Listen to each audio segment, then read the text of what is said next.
Dikabarkan Hizbullah membongkar kerugian yang diderita Israel. Hizbullah mengklaim sebanyak 130 tentara IDF tewas dan sekira 1.250 tentara lainnya terluka hingga kritis. Mengutip Tribun News pada 29 November, hal itu diumumkan oleh Hizbullah dalam pernyataan resminya beberapa waktu ini.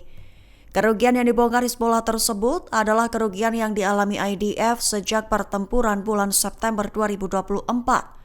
Klaim 130 tentara Israel tewas dan sekira 1.250 lainnya terluka hanya dalam kurun waktu kurang dari 2 bulan.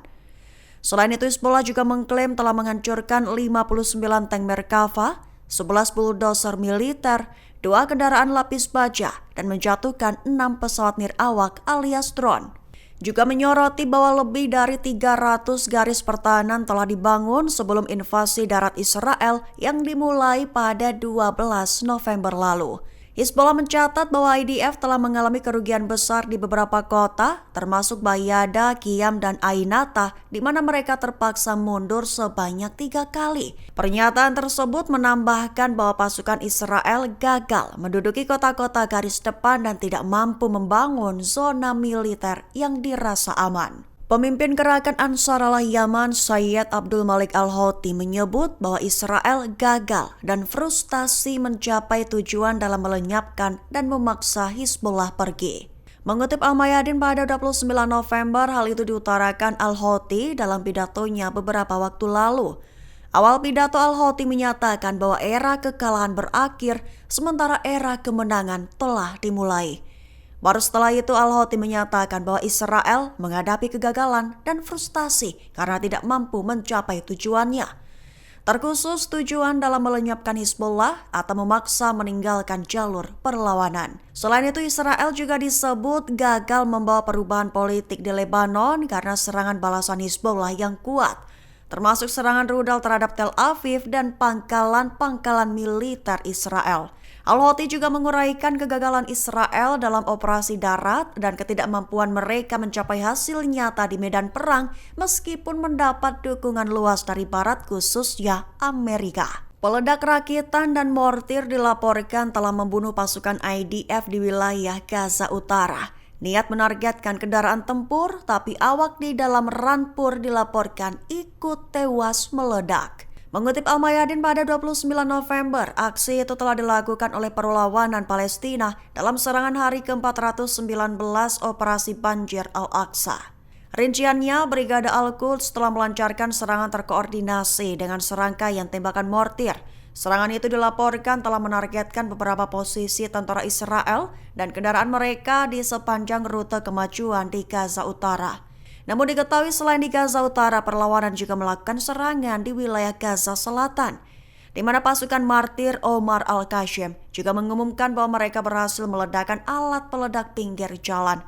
Targetnya adalah pengangkut personil lapis baja Israel serta awak di dalamnya.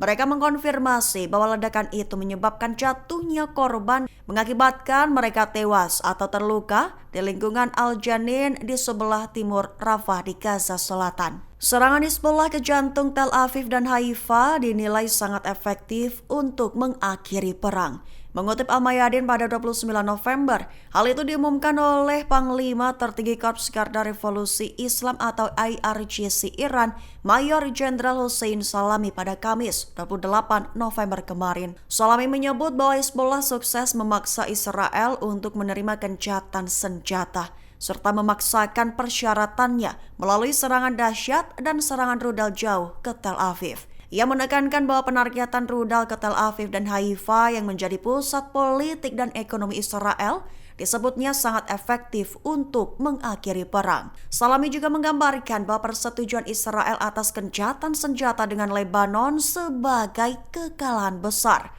serta menegaskan kembali bahwa entitas Israel tidak akan menikmati keamanan selama perlawanan masih ada. Menurutnya, Amerika Serikat dan Prancis ikut campur tangan dan memberikan tekanan politik yang besar untuk menegakkan gencatan senjata di Lebanon karena mereka menyaksikan bagaimana Hizbullah membongkar kerangka militer Israel. Jet tempur Amerika Serikat dan Inggris dikabarkan kembali menggempur Hodeidah, Yaman. jika ditotal sudah mencapai 900 bombardemen Amerika Serikat Inggris sejak Perang Yaman bulan Januari. Mengutip Tribun News pada 29 November, hal itu dilaporkan oleh media Yaman pada Kamis 28 November 2024. Lebih tepatnya, media Yaman melaporkan serangan udara baru oleh pesawat tempur Amerika Serikat dan Inggris yang menghantam distrik Bajil di Provinsi Hodeidah pada 28 November 2024. Serangan itu diketahui hanya beberapa menit setelah pemimpin Ansarullah Abdul Malik Al-Houthi mengonfirmasi bahwa sana akan melanjutkan operasi militernya untuk mendukung Palestina. Terkini diketahui bahwa pasukan Amerika Serikat dan Inggris telah membombardir Yaman hampir 900 kali sejak Januari dalam upaya yang gagal untuk menghentikan operasi pro-Palestina di negara tersebut.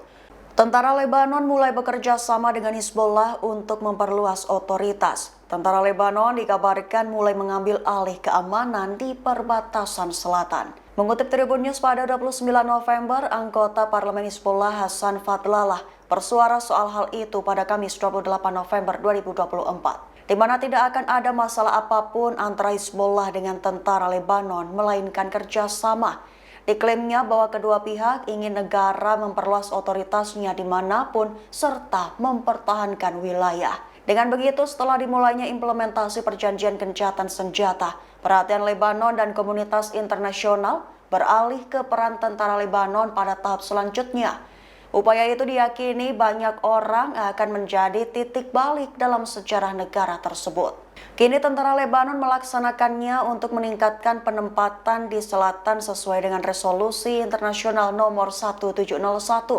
Terkini Lebanon disebut telah mulai memperkuat penyebarannya di perbatasan dan melakukan adaptasi secara bertahap. Sebanyak 10.000 tentara Lebanon akan bersiaga di perbatasan selatan. Akankah menjadi satu di antara saksi yang melihat pasukan IDF mundur dari garis depan?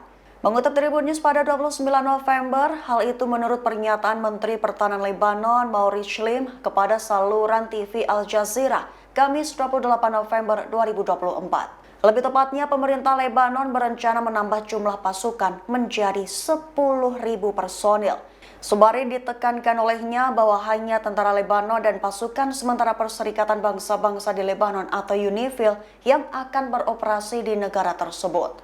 Dilaporkan bahwa langkah penambahan personil pasukan ini menjadi cara halus Lebanon untuk meminta Israel segera angkat kaki.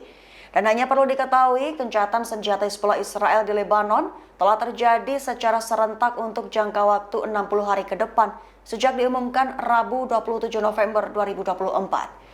Dalam pelaksanaannya, pasukan Israel akan mundur teratur dalam periode 60 hari di mana pasukan militer dan keamanan Lebanon akan memulai penyebaran mereka ke arah selatan.